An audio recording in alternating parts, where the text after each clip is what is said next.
Hrvaške volitve so odločene. HDZ je zmagal in SDP je izgubila. Kdo bo sestavil vlado, še ni znano in še nekaj časa ne bo. Kaj to pomeni za hrvaško-slovenske odnose? Komentar Jurij Gustinčič.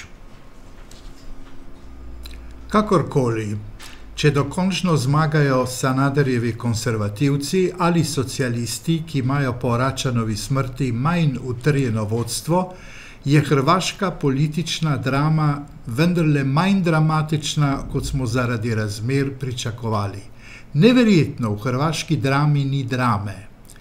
Gospodarsko in nacionalno sta si dve največji politični sili, konservativci in socialisti, kar podobni. Še nekaj.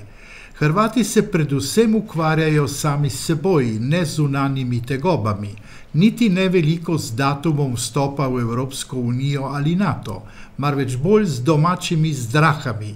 Slovenija? To še niti zdaleč ni velika tema, saj verjamejo, da bodo oni ugnali Slovence, ne pa občutljivi Slovenci njih. Lahko tudi odlagajo ali počakajo, niso začetniki.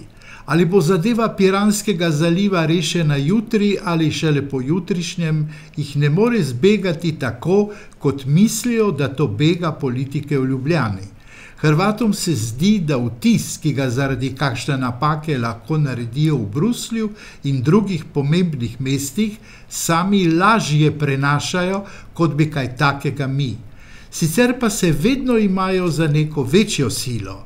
Zbrisali z političnega neba tisti sporazum, ki ga je Slovenijo, drugače zelo prisebni Ivica Račan, parafiral v trenutku, mislijo, duševne zmede.